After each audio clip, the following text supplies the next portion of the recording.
এবিধ বস্তু দেখিলোঁ তাকে ল'বলৈ বিচাৰিলোঁ। যিবিধ বস্তু গাখীৰতকৈ 4 গুণ কেলছিয়াম বেছি, কলতকৈ 3 গুণ পটেছিয়াম বেছি আৰু মাংসতকৈ 2 গুণ প্ৰ'টিন বেছি। এইটো মই কোৱা নাই, মেডিকেল চায়েন্সে কৈছে। আৰু সেই চব্জিবিধেই হৈছে ছজনা মৰিংগা ড্ৰামষ্টিক। তাকে ভাবিছোঁ কোমল কোমল বজাৰত ওলাইছে, এমুঠি লৈ লওঁ। ইমানখিনি যিহেতু বেনিফিট, গতিকে কেলছিয়াম, পটেছিয়াম, প্ৰ'টিন গোটেইখিনি আছে। আৰু পুনৰ কৈছোঁ, মই কোৱা নাই, মেডিকেল চায়েন্সে কৈছে। গাখীৰতকৈ 4 গুণ কেলছিয়াম বেছি, কলতকৈ 3 গুণ পটেছিয়াম বেছি আৰু মাংসতকৈ 2 গুণ বেছি প্ৰ'টিন। সেইকাৰণে মেডিকেল চায়েন্সে যিহেতু কৈছে তাকে খাই চাওঁ বাৰু। হেল্ল' ফ্ৰেণ্ডছ, আমাৰ ফাৰ্ষ্ট 15টা ৰোজা পাৰ হোৱাৰ পিছত শেষৰ 15টা ৰোজা ঈদৰ প্ৰিপাৰেশ্যনতে পাৰ হৈ যায়, আমি গমেই নাপাওঁ। ফাৰ্ষ্ট 15টা পাৰ কৰা অকণমান কঠিন হৈ পৰে, অকণমান এফেক্ট কৰে।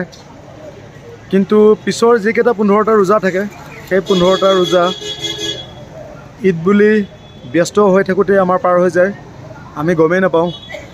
বিশেষকৈ আমাৰ মহিলাখিনি খুব ব্যস্ত হ'বলগীয়া হয়।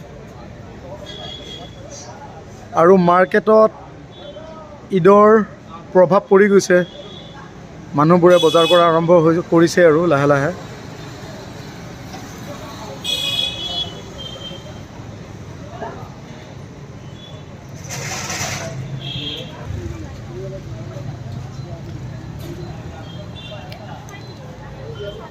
ঈদৰ বজাৰ কৰাৰ প্ৰভাৱ পৰিব আৰম্ভ হৈছে লাহে লাহে।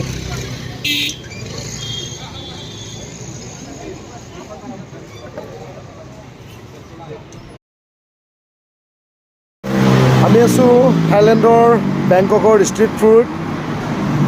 ইয়াতে ফ্ৰুটছবিলাক বৰ ধুনীয়াকৈ সজাই থয়। এই কঁঠাল এতিয়া এভেইলেবল। এইখিনি কঁঠাল কিনিলে 60 ৰুপিজ। বৰ ধুনীয়া পেকিং,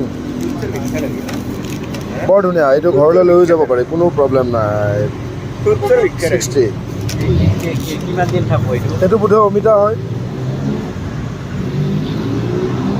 আম এভেইলেবল। আমৰ সোৱাদটো বেলেগ, আমৰ সোৱাদটো অকণমান ডিফাৰেণ্ট, ভাল। এইটো কি পানী টাইপ মাল?